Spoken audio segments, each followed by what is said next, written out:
Alumni Connect, podcast, ki uspešne zgodbe alumnov ekonomske fakultete pripelje med vas. Ne zamudi in se pokonektaj z nami. V današnji epizodi Alumni Connect podcasta je z nami Kristina Perovšek, ki ravno zaključuje magisterij na ekonomski fakulteti in je tudi ustanoviteljica platforme Marketing Mentors. Ustanovila jo je marca 2021, namenjena pa je vsem, ki si v bistvu želijo najti mentorja na marketing področju. Živijo, Kristina, pozdravljena danes v našem mini studiu. Zelo sem vesela, da si tukaj. In v bistvu se mi zdi, da si ti taka odlična zgodba, da v bistvu predstavimo to neko nevednost, kako se znajti, ko ne veš, kje si, kaj si želiš in kako ti v bistvu lahko ta platforma, kot je Marketing Mentors, pri tem pomaga. Ja, prvo bi rekla hvala za povabilo, da lahko tudi delim to svojo zgodbo. In ja, v bistvu lani v tem času sem zaključovala svoje zadnje izpite na fakulteti in sem pol prišla v ta moment in sem razmišljala, kaj pa zdaj, ne, pač, da sem že na izmenjavah, nisem vedela, če bi šla še naprej študirati, to mi ni bila nekako možnost. In sem rekla, ok, zdaj pač si bo mogla počasi najti neko službo ali nekaj takega. Ampak vseeno me je pa še nekako privlačila tudi tujina in sem rekla, ok, najlažje bo nekako, da preizkušam, kako bi se tudi znašla v delu v tujini, če si najdem neko prakso. In ekonomska že to ponuja, oziroma tudi spodbuja izmenjave in pa tudi to Erasmus plus prakso. In sem rekla, to je super priložnost, dobiš že nekaj spodbude tudi iz Evrope in pa tudi je nekako lažje, se mi zdi, dobiti prakso, kakor pa redno zaposlitev. In sem se odločila, ja, da bom šla čez lani poleti na neko prakso in sem začela malo iskati. Vedela sem, da so neke te že strani, kjer lahko to najdeš, kot so Glassdoor in Indeed. In pa na LinkedIn tudi ponuja veliko teh študentskih praks. In potem sem bila kar tako samozavestna. Ja, jaz bom to prijavila, poslala v mene 10 prošenj, ena bo že okej. Pa nekako ni toliko, no. Ker se mi zdi v Sloveniji mogoče vseeno lažje, ker ne vem, je dosti manjši krog ljudi, recimo tudi v svetu marketinga ali pa katerihkoli drugih področjih. In če poznaš neko osebo, te mogoče kam priporoči, hitro prideš s poznanstvi mogoče tudi kam, oziroma ti pove, ok, mogoče tisto podjetje zanimivo, to poglej. Jaz pa v tujini nisem nobenega poznala. Ja, v bistvu si prepuščen sam sebi. Ja, in se mi zdi, da to mogoče neka slabost, ampak jaz sem iz tega mogoče tudi našla neko prednost, no. In ja, potem sem pisala različnim ljudem, če bi mi lahko malo pomagali. Pisala sem jim tudi, hej, iščem prakso v tujini, vidim, da ti delaš v tem podjetju, ki bi me zanimalo, a bi imel 30 minut časa, da bi se pogovoril malo z mano. In nisem dobila nobenega odgovora. Tako da potem sem bila malo v dvomih, če mi bo to sploh uspelo. In sem potem razmišljala, ok, mogoče so pa kakšni ljudje, ki ponujajo to možnost že zastonj, kot na ta način nek mentorstvo in pomagajo recimo mladim študentom ali pa mladim posameznikom, ki so glih končali študij in iščejo svojo prvo zaposlitev. Ampak nekako nisem našla tega. Našla sem edino 2 platformi, ki sta bolj osredotočeni na trg ZDA, ampak to mi ni tako blizu in pa tudi je bilo plačljivo. Ja, pa v bistvu si želela najti prakso v Evropi, a ne? Tako, ja. Nekako mi je bil cilj Nizozemska, no, če sem iskrena, ali pa mogoče Nemčija, ker me tudi te 2 države nekako najbolj privlačita. In ja, kar sem pošiljala prošnje tam in pisala ljudem iz teh držav, nisem dobila nobenega odgovora. Tako da potem sem prišla na idejo, da bi naredila svojo platformo, kot si omenila, no, Marketing Mentors. In ja, no, prvo sem imela polno idej, kaj bi sploh naredila in pa sem rekla, ok, to bo kot neka platforma, kjer so na voljo mentorji, ki ponujajo svoj čas in potem, ko pride oseba na to spletno stran, si lahko izbere mentorja, ne vem, se zmeni za 30 minut, če mu je všeč, je to, pač se pogovori 30 minut, če pa je želja iz strani mentorja in mentoriranca, pa mogoče ta zgodba nadaljuje med njima. Tako da ja, no. Tako si prišla na idejo.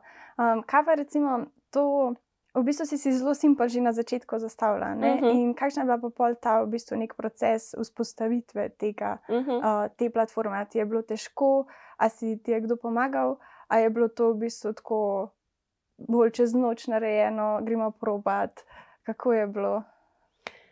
Ja, bom rekla, da sem delala na ideji 2 do 3 mesece.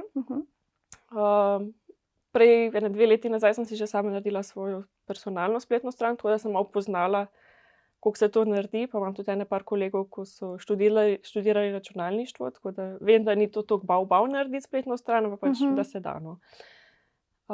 Tako da sem se potem malo igrala, malo pogledala YouTube videov, kako se to naredi, malo sem pogledala tudi konkurenco oziroma neke podobne spletne strani, kaj bi bilo na, ne vem, landing pageu, kaj potem, da se to bukira pogovor, kaj bi bilo potrebno.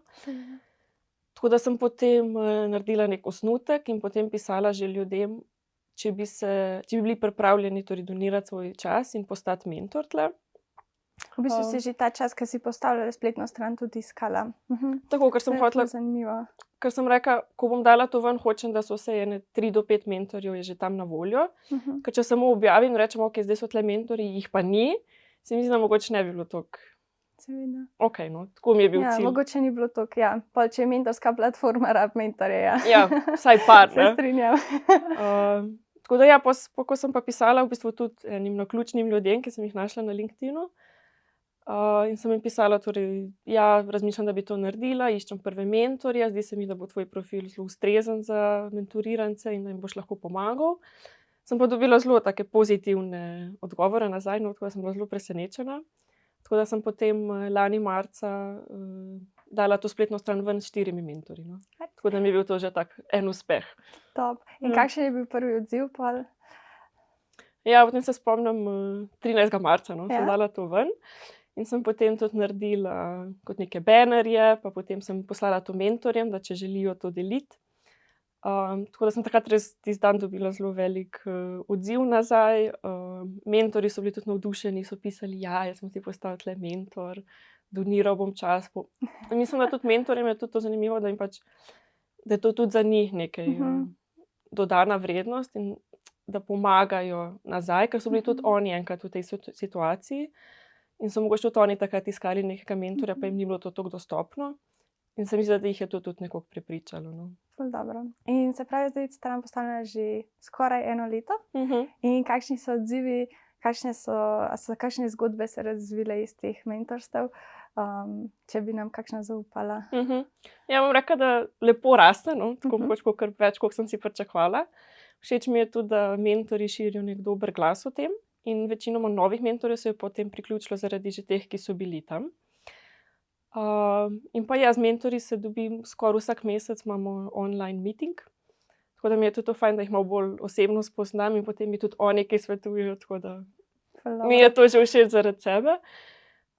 Drugače pa ja, pol tudi mentorji delijo kakšne svoje zgodbe, mentoriranci mi tudi včasih pišejo, tako da ena izmed najlepših zgodb mi je bila ena mentorica iz Hrvaške.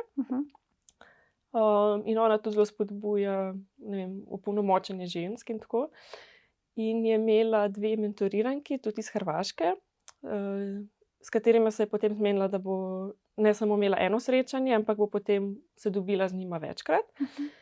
In se mi zdi, da je potem z obema vzpostavila en tak lep stik, skoraj kot neko prijateljstvo. No, in potem so se tudi vse 3 enkrat dobile v Zagrebu in mi je potem poslala fotko. Tako da, ne vem, no, tam je ena izmed lepših zgodb. Ja, jaz tudi par takih zgodb poznam, ker se res razvijajo taka prijateljstva in v bistvu so res tako, se mi zdi, da je doprinos potem iz obeh strani na koncu. Ne? Tako, ja. In mogoče to ni potem samo, ne vem, za 1 mesec, ko traja to mentoriranstvo, ampak je to potem neka vez, ko mogoče ni nujno, da se osebi srečujeta, ne vem, enkrat na teden, pa enkrat na mesec. Ampak po potrebi, ne, ko v bistvu prideš na neko točko, ko ne veš več, kaj bi. Tako je, ampak pač vedno veš, da se lahko obrneš na to osebo in ti bo pomagala, kakor zna. Ful dobro. Kaj bi pa rekla, da si se mogoče ti naučila zdaj v tem letu o mentorstvu? A si mogoče tudi sama si že poiskala kakšnega mentorja? In recimo zdaj, če bi se še enkrat lotila tega iskanja prakse v tujini, a bi šla na drugačen način, kako bi zdaj to, ker si mogoče že malo bolj neko zdaj vzpostavila, kaj bi zdaj recimo naredila, če bi šla še enkrat? Ja, bom rekla, da jaz sem v bistvu naredila to platformo kot iz svojega problema. Ne? In potem sem čez 1,5 leta pogruntala, da v bistvu sem naredila to zaradi sebe, ampak jaz nisem pa še nikoli se pogovorila s katerim izmed teh svojih mentorjev sama, mislim, kot jaz. V bistvu, da predstaviš svoje probleme. Tako, in sem potem res pred kratkim pisala eni mentorci, če bi imela čas, da bi se pogovorila z mano in bila, valjda, pač, zakaj nisi že prej, ne? Tako da sem tudi iz svoje platforme uporabila, no. Drugače pa razmišljam tudi, da bi ta projekt mogoče razvila še malo več. Imam veliko idej, ampak ne vem, kako bi jih naredila. Tako da sem pred kratkim našla tudi mentorstvo iz bolj poslovnih vod v Sloveniji.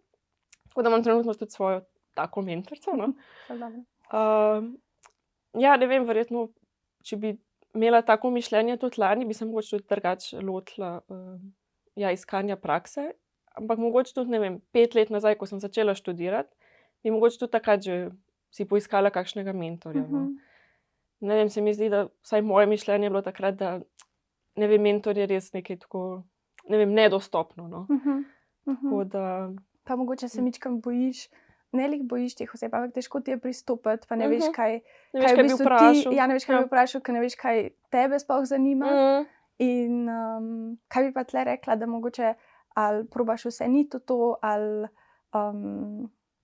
ne vem. Ja, moj namen te platforme, ko sem jo naredila, je v bistvu tudi, da je to enkratno srečanje.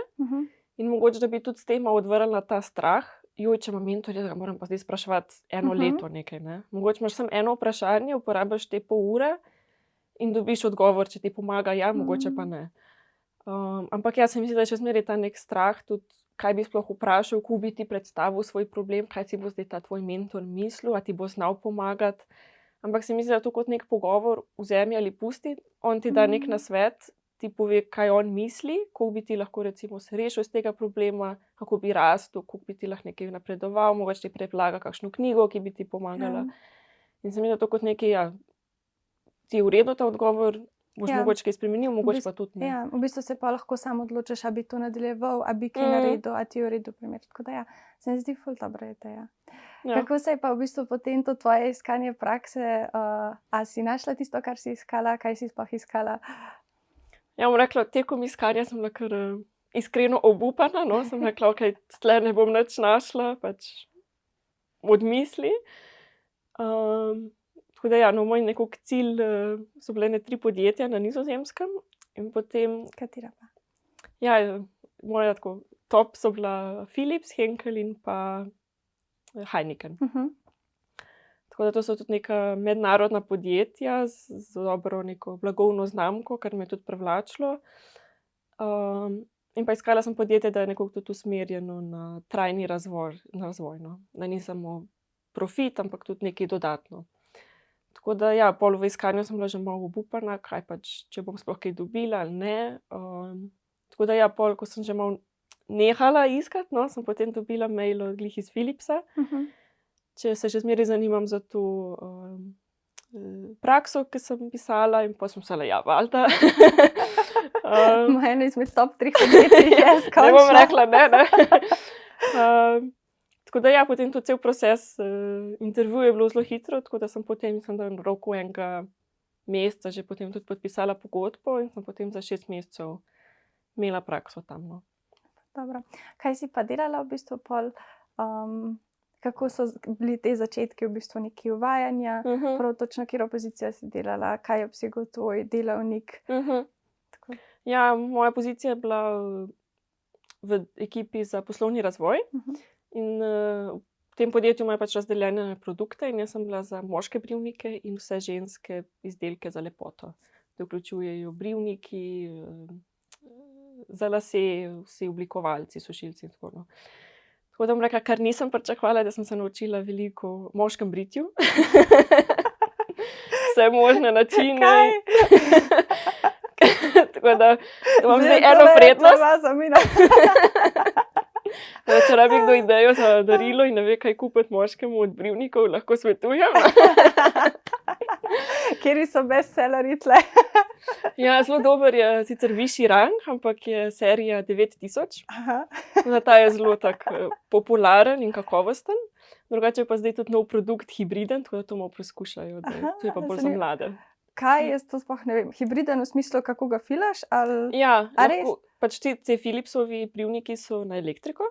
Ta hibridni, je pa na elektriko, ampak ga lahko uporabljaš tudi na klince, na žiletke, ker je glih to kot konkurenca žilet. Zanimivo, nisem vedela. Tako da zdaj preizkušajo tudi malo. Pa si se v bistvu temeljno spoznala ob brivnikih. Tako, vse. Ja. Tako da, ja, no, izkušnja moram reči, da je bila super. Edino, ko si pač omenila, koliko je bilo uvajanje. Ko sem začela, je bilo takrat tudi na Nizozemskem še dosti ukrepov glede korone, oziroma COVID-19. Kdaj si pa začela? Ja, začela sem maja. Lansko leto? Tako. Tako da takrat sem bila še v Sloveniji in sem rekla, če je tudi možnost, da bi pričela iz tle. In so rekli, da ja, ni problem, ti pošljem računalnik, so opremo in lahko začneš kjerkoli. Tako da mi je bilo tudi zelo v redu. Ampak mogoče, ne vem, glede z uvajanja so mogoče to malo slabosti. No. Bom rekla, da so bili vsi sodelavci zelo spodbujajoči, smo imeli veliko sestankov, so mi pokazali vse, kako se dela, ampak ni bilo vsem tega nekega osebnega stika. No. Tako da po mesecu pa pol sem šla na Nizozemsko, kjer sem pol tudi bila do konca prakse. Pa je bilo malo drugače. No. Tako da pa smo šli tudi recimo skupaj na kosilo, med službo smo bili skupaj, po službi smo šli na pijačo, tako da sem pol vzpostavila še nek bolj tak osebni stik. Ja. In je potem se mi tudi lažje delati. To je v bistvu tisto, si nadoknadila, kar nimaš pri delu od doma, a ne? Kar je zelo težko. Zanimivo, dobro. Ja. Kaj pa je bilo recimo kakšen, ne vem, najljubši trenutek, pa ki si bila v bistvu že v Amsterdamu, pa že prej si rekla, da ti je Nizozemska nasploh zelo všeč. Kaj ti je bilo pri podjetju v Amsterdamu, kaj je bilo v bistvu tisto, v čemer si uživala tam? Jaz bi rekla, nasplošno ta praksa je bila kot neka res super izkušnja za mene. No. Že od prvega dne so mi dajali veliko nekih nalog, ker sem bila na začetku, z tega ne znam, ampak bom poskusila. In pa so me že, ne vem, drugi teden prosili, da nekaj predstavim pred celo ekipo, ko nisem imela pojma, kaj delam. In pa sem bila kar tako, bom probala, ampak ne vem, če bo in so bili pač tudi navdušeni, da sem bila zelo odprta za nove naloge. Nisem nikoli rekla pač ne, ampak sem rekla, bom probala, pa bom naredila, kakor znam. Tako da bom rekla, da so me zelo tako malo pušali, no, korak po korak. Tako da na koncu sem bila tudi vesela, da sem znala voditi sestanke z ekipami, sodelovala z drugimi ekipami pri nekih projektih, pa bila bolj odgovorna, bolj samozavestna tudi. Tako da to mi je dalo neko tako tudi znanje, no, neke take mehke veščine. Drugače pa tudi tam delo se mi je bilo všeč, ker so bili ljudje zelo odprti. Tudi zelo tak dostopni, no, če tako rečem, ker sem bila tudi recimo v stiku ne samo s praktikanti, ampak tudi z nekimi seniorji ali pa nekimi vodji oddelkov. No. In sem jih jaz tako gledala gor, ampak so bili oni zmeraj tako pač na isti ravni, kar mi je bilo ful všeč, da so bili zelo tako dostopni, da so se znali pogovarjati o vsakdanjih stvarih. Tako da mogoče je to tudi ena prednost, ne vem, vsaj kakor sem jaz videla, mednarodnega podjetja. Ne vem, tle v Sloveniji mi je pol zmeraj nerodno, treba vikati ali tikati, koliko se zdaj treba pogovarjati. Tako da tam je bilo pa zelo sproščeno. No. Ja. Tako da mislim, da mogoče k tem tudi malo jezik pripomore, ker ko govoriš v angleščini, ni tega vikanja pa tikanja, tako da se ne rabiš pol sprašovati, a ne? Ja, meni je to tako zoprno v slovenščini, nikoli ne vem, kaj je zdaj primerno ali ni, ali zdaj že funkcije moraš vikati, ali sem kaj starejša oseba, ali ne vem, no, meni je zato angleščina malo bolj, kakor si rekla, prijetna, ker ni te dileme. No. Ja, jaz se tudi dostikrat soočam s takimi problemi. Let's take the safe choice, gremo vikati. Ja, pa te bo že pol popravila vse. Res je. Ja, dobro. Prej si rekla, da so te tako malo pušali, pa mi je dal tako ful zanimivo zamisliti, v bistvu, kako se kot intern, v bistvu, kaj bi rekla, da so tiste, kako se dobro vključiti v tim. Kaj bi priporočila nekomu, ki se isto zanima za nek internship, pa ga mogoče malo skrbi, da bi bila to zdaj velika firma, pa kaj so tiste tipsi, kako se vključiti, mogoče, ja.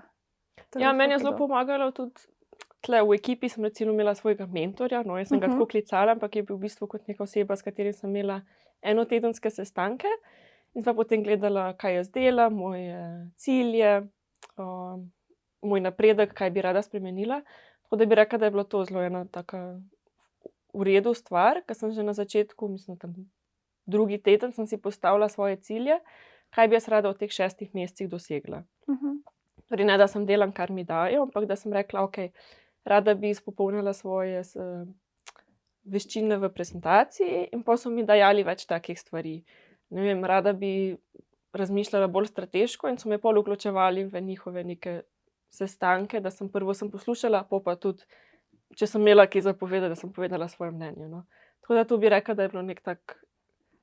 V bistvu postavljanje ciljev, da te pol... To mi je ful všeč, ja.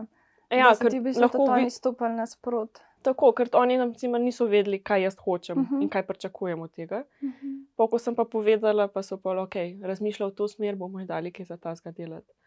In pa tudi potem eden izmed ciljev je bilo tudi, da napredujem in se učim. In pol, ker sem si postavila kot smart cilje, ne, je bilo, da v bistvu... po tem lestvici smart? Tako, da ni kar nek cilj, ne vem, hočem izpopolniti prezentacijske veščine, ne, je zelo široko, ne, ampak sem si mogla postaviti zelo posmartno, specifičen, merljiv itd. Ja, in pol kot moj cilj, da napredujem, je bilo, da vsak mesec prejmem od vseh direktnih sodelavcev pozitivno mnenje o mojem delu. Kar me je v bistvu pripeljalo, da sem potem vsak mesec imela z vsakim direktnim sodelavcem kot majhen sestanek, pogovor in sem dobila kot feedback njihov. Kar mi je bilo tudi zelo v redu in sem rekla, ok, hočem konstruktiven feedback, ne sem povedala, delaš ok, sem da se me rešiš. In je bilo tudi v redu, ker so oni videli, da se hočem učiti. Po drugi strani so mi pa tudi povedali, ok, to delaš v redu, mogoče pa to delaš tudi ok, ampak vem, da bi lahko še boljš. Tako da mi je to dalo kot nek zagon in njihovo mnenje, kaj delam ok, ampak kje se lahko še izpopolnim. No. To se mi zdi ful dobro, ker sploh pa to postavljanje ciljev po smart, a ne da so v bistvu, da si res, da so merljivi, kako ga boš odmeril, da niso preširoki, zato ker so preširoki, se težko usmeriš. Ja, in potem tudi ne veš, kako bi ga meril, ali si uspešno upravil. Ja. Sploh pa to, kar si pa rekla, da ti v bistvu 1-na-1 feedback, to mi je tudi zelo všeč, ker se mi zdi, da kdaj, jaz se kdaj znajdem v takem situaciji, da pač, ok, rečem, to hočem več delati, ampak nekako ne znam privabiti zdaj celo moje okolje v to, kako bi mi pomagali doseči te cilje in se mi zdi, da v bistvu da si skupaj postaviš neke cilje, se mi zdi ful dobra zamisel, no. Ja, jaz sem si tudi rekla, zdaj kadarkoli bom v novem delovnem okolju, ki je taska, da si tudi tako postavim in tudi v angleščini je continuous feedback, no, kot nek stalni feedback, no, da ga dobivaš, da tudi veš, kaj si tvoji sodelavci, ekipa misli in da lahko potem greš skupaj tudi naprej, no, se mi zdi. Ful dobro. To je še meni ful. Ja, tako da mogoče tudi na svetu tebe in ostale. Res. Top. Kaj pa recimo, mogoče bi se še dotaknila malo tega mednarodnega življenja. Rekla si, da si šla na izmenjave. Kje si bila? A ti odgovarja mednarodnost? A bi še šla v tujino? Kako si se počutila tam? Ja, tle bi se tudi zahvalila, no. Bi rekla, da je ena velika prednost ekonomske fakultete, ki zelo spodbuja to mednarodnost. Tako da sem pol v 3. letniku prve stopnje šla na prvo izmenjavo in sem šla glih takrat v Amsterdam na Nizozemsko. Takrat mi je bila to nekako prva izbira in sem rekla, bom videla, če mi bo pač, ko mi bo. No. Bila sem sicer enkrat, ampak že dolgo let nazaj tam. In se mi je zdelo pač to cool destinacija, no, če tako rečem. In sem šla tja in pač moram reči, da mi je bila res super izkušnja. Moč kot zanimivost, tam sem imela cimro iz Tajvana, tako da mi je bilo to prva neka taka... To je pa čist mednarodno. Zelo, pač sem si pričakovala, ok, mogoče bo kakšna Italijanka, Francozinja in pa iz Tajvana. In sem bila to, jaz ne vem nič o Tajvanu. A je znam angliško? Tako. In ja, smo imeli tudi skupaj kuhinjo, kjer sva spali vse, tako da mi je pol tudi sva se zmenila, da je vsaka kuhala en večer, tako da sem tudi spoznala malo njihove kulinarike. Dobro. Moram reči, da je zelo pekoče. Ampak fajn izkušnja, no. Jaz sem pa sva se tudi učila o običajih. Se spomnim, jaz sem bila tam za zimski semester in sem potem za decembra pripravila 4 sveče za kot advent, ne. In me ona gleda pač, kaj jaz zdaj delam s temi 4 svečami in pač ni poznala tega. Ne? Ja. In po enem se spomnim slikala in pošiljala družini in razlagala o običaju adventu. Mi pačkajmo svečko vsak teden. Ja, tako da. Kaj delajo. Ja, tako da ta bi bila ena taka prva izkušnja že, no. Tako da ja, Amsterdam, pač kot Amsterdam, tudi univerza je bila zelo v redu, mogoče malo težje kakor tle, no.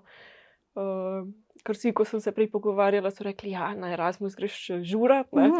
Tako da mogoče sem jaz malo manj žurala, pa sem malo več učila, no, ampak je bilo vseeno zelo fajn in tudi, ja, na predavanjih smo imeli različne goste iz podjetij, tako da sem spoznala tudi malo, katera podjetja so recimo bolj tam priznana ali pa, ja, kakšna nizozemska podjetja, no.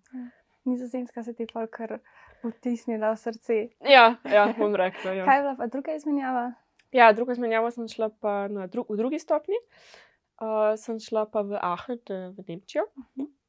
Mogoče malo manjše mesto, pa ne vem, če vsi poznajo, no, ampak sem bila tudi že tam enkrat, sicer nekaj časa nazaj, ampak sem je tudi zelo vtisnila v spomin. Tako da ja, na drugi stopnji mi je bilo potem malo težje najti, kam bi šla, ker se mora malo bolj ujemati s tvojim predmetnikom, no. Tako da nisem mogla glih kam povsod, ampak potem, ko sem našla Aachen, sem bila, okej, grem tja. Tako da mi je bilo pa tudi ful fajn, mogoče mi je bilo malo drugače, ker je bilo že v času pandemije. To je bilo tudi lansko zimo, no. Tako da v bistvu sem šla tja, pa nisem vedela, ali bomo sploh imeli predavanje v živo ali ne.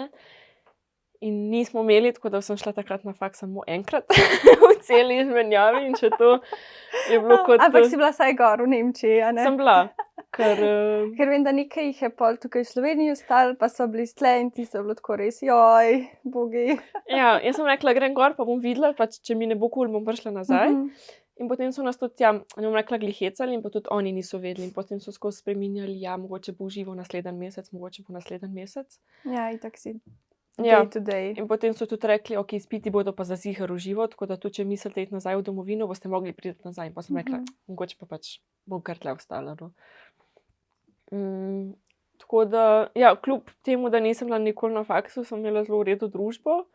Smo se v bistvu spoznali bolj na začetku izmenjave in smo potem, ja, no, kljub pandemiji in ukrepom, sicer po ukrepih, no, ampak tudi šli veliko okoli. Ker prednost Nemčije, oziroma vsaj v tej regiji, no, je bilo, da smo dobili zastonj javni prevoz po celi zvezni državi. A res? Tako da smo potem šli po dosti drugih mestih, no. To se pa lahko pa res provošaš neke izlete, a ne? Ja, ker, ne vem, na Nizozemskem, če malo primerjam, je bil ta javni prevoz dražji.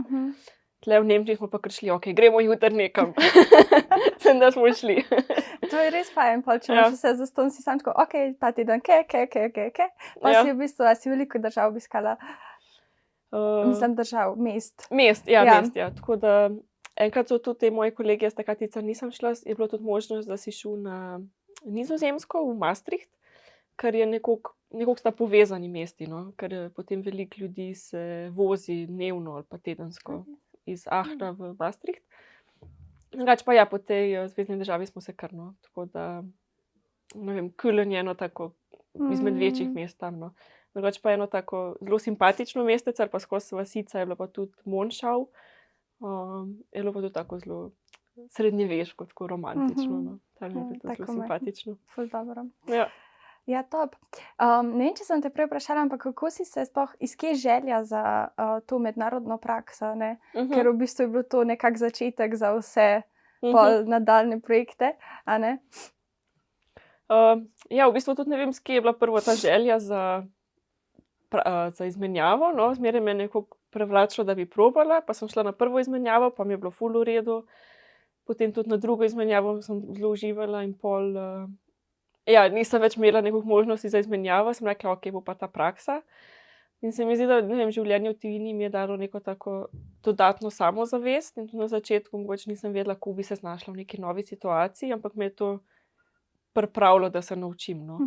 Tako da mi je bilo to predvsem všeč. Pa tudi, ne vem, spoznavanje novih ljudi, mogoče na začetku malo neugodno, ampak spoznavanje novih sistemov, ne vem, na faksu, na izmenjavah sem se mogla naučiti, kako plačaš, kako naložiš denar na kartico, pa da lahko sploh plačaš si hrano v faksu, pač imajo svoje sisteme, ko jih ne pričakuješ in se jih moraš naučiti, da si lahko kupaš tam hrano, no. Ampak ja, no, nekako mi je bilo to tako užitek, no, oziroma sem rada to Ful dobro. počela. No, tako da ja. Se pravi, novo učenje, v bistvu biti odprt za učenje je nek tak key point. Ja, ker se mi zdi, da tudi mogoče, ne vem, lahko nekaj novega spoznaš, ugotoviš, da ti je to bolj všeč. Ja, ne veš točno, kaj te pričakuje, ampak lahko imaš neke zelo lepe trenutke, ki si jih nisi zamislil, da bodo, če se pač ne bi odprl, no, za Ja. nove izzive. Ful dobro. Ja. Kaj bile pa tvoje zadnje besede? Ja, mož bi se glih navezala na to, no, če smo že tle, da moraš biti odprt. Ja? Ker ja, če pomislim sebe nazaj za eno leto, ko sem začela na primer ta projekt in imela idejo, sem bila, kakor sem rekla, malo v dvomih pač. A mi bo to sploh šlo, pa mogoče tudi malo, kaj si bodo ljudje mislili, kaj če mi ne bo uspelo, kaj če ne bom dobila nobenega mentorja. Ampak ja, no, sem se odprla za nov izziv in doživela nekaj res lepih trenutkov, ki jih nisem pričakovala in spoznala ful novih ljudi. Z eno mentorico sem se dobila tudi v živo, ker drugače ne bi verjetno nikoli spoznala, tako da mi je dalo take neke dodatne. Dodatno motivacijo. Ja, tako no. Hvala Ja. lepa, Kristina, da si bila danes z nami. Ja, hvala za povabilo, kakor sem rekla, no, tako da mi je bilo užitek.